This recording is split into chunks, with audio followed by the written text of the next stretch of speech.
Good morning, students. Today we are starting the new chapter, which name is cash flow and rate of return analysis. This is the syllabus part and the scheme through which we are flowing. Okay, first of all, we have to study about the introduction of cash flow and the rate of return. Then second one is the treatment of salvage value. Then third one is the annual cash flow analysis during analysis period. Then internal rate of return. After that, we have to calculate the rate of return. Then incremental analysis. Then next one is the best alternative choosing. Then future worth analysis. Then after, benefit cost ratio analysis, then sensitive analysis, break even analysis, and lastly is the economics analysis in the public sector and qualifying valuing and benefit and cost. Okay, so let's start the topic.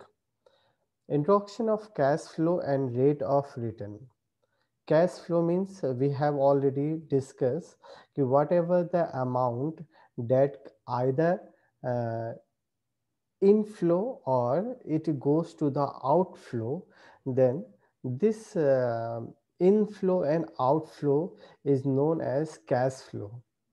Okay, so in the business activities, the transaction involve cash inflow and cash outflow are occurring frequently and continuously. The cylindrical cash flow increases the terminal cash flow, indicate positive return or profit position, and if the terminal flow is a reduction from the initial cash flow, then it indicate negative value or losses.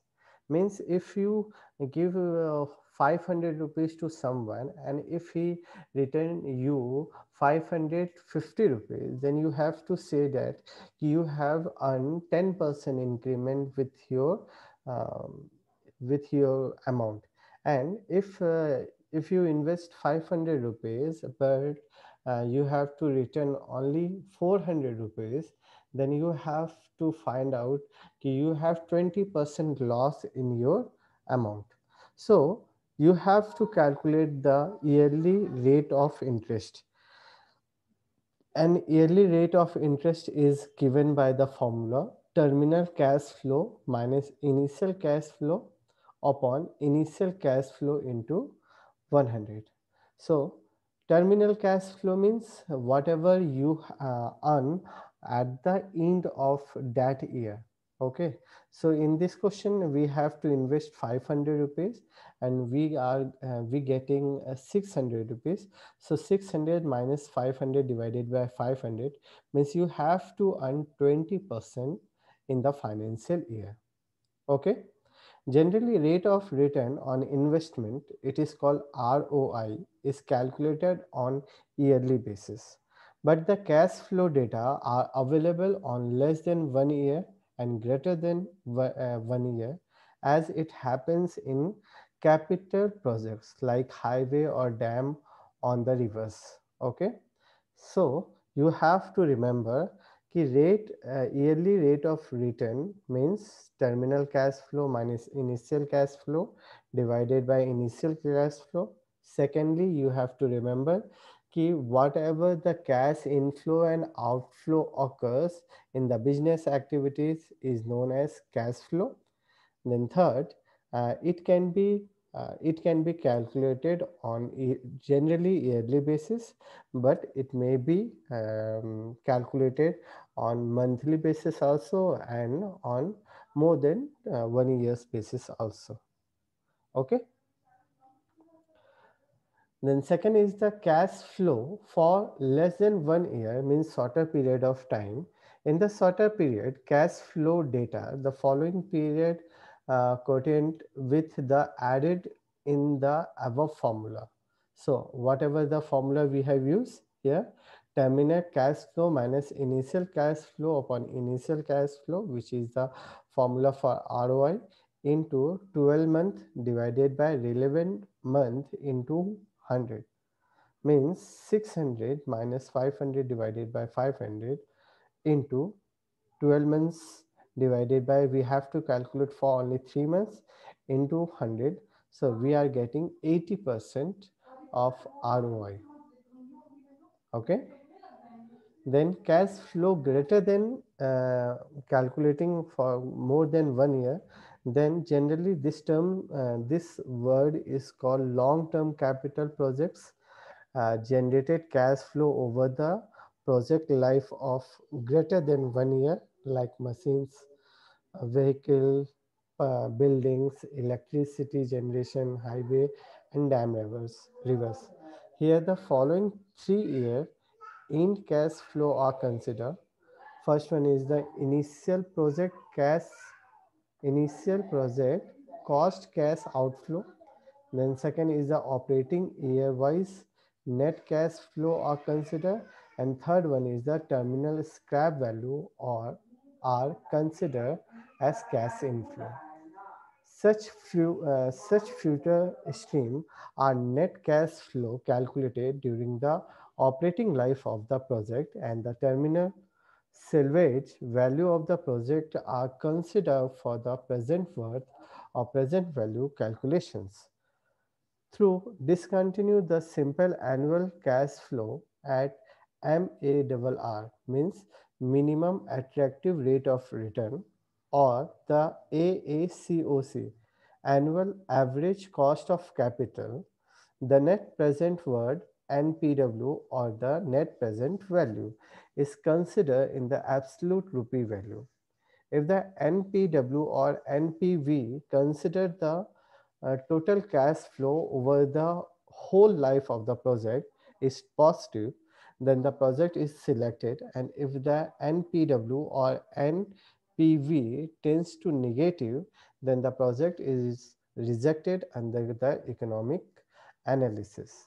This situation, in this type of situation, cash flow and the ROI of it is explained on the following paragraph.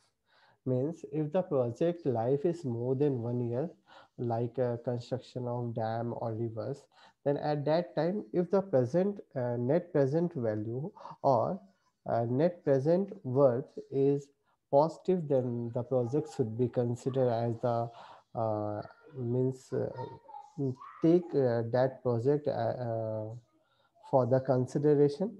But if the values are goes to the negative side, then the company generally rejected that projects.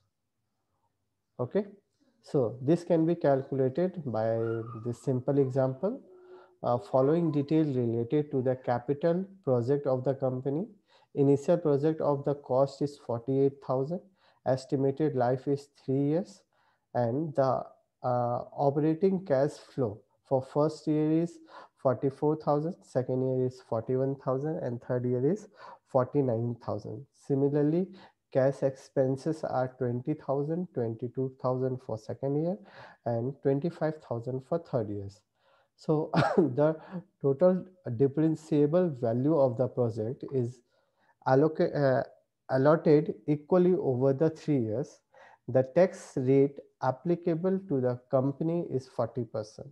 So prepare the flow chart of the project and calculate the rate of return on the investment. So this is the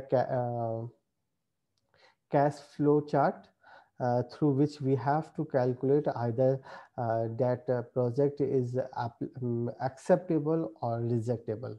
Okay, so we have first to calculate the non-recurring cash flow.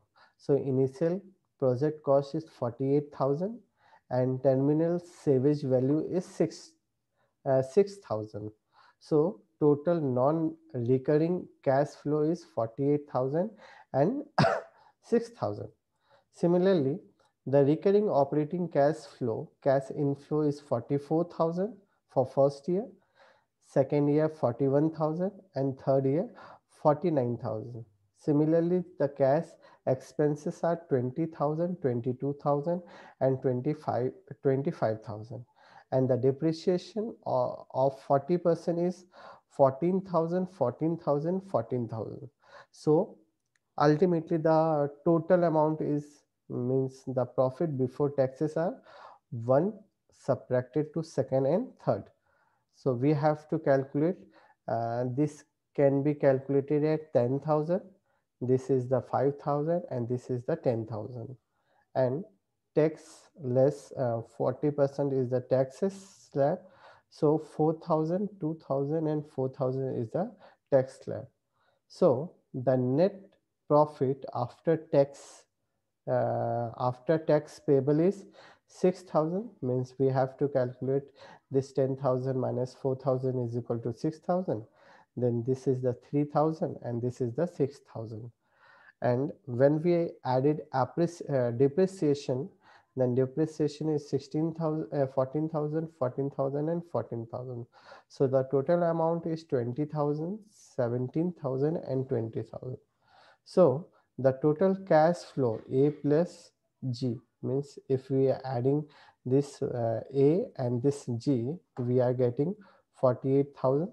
Here we are getting 20,000 in first year, 17,000 in second year, and 26,000 in third year. Okay. So total depreciation value is equal to initial project cost minus terminal salvage value. So 48 minus 6 is equal to 42,000, and annual depreciation for 3 years is 42 divided by 3, it is 14,000. And the rate of return on investment is equal to yearly average net profit divided by average investment into 1,000. So 20,000 plus 17,000 plus 20,000 divided by 3 divided upon 48,000 plus 6,000 divided by 2. So we are getting 70.37%. So this is the last value where you are calculating the rate of return and annual depreciation. So annual depreciation is 14,000 and the rate of return is 70.37. Okay. Today we are finishing this lecture here, and then after we are discuss about the treatment of salvage value. Okay. Thank you very much.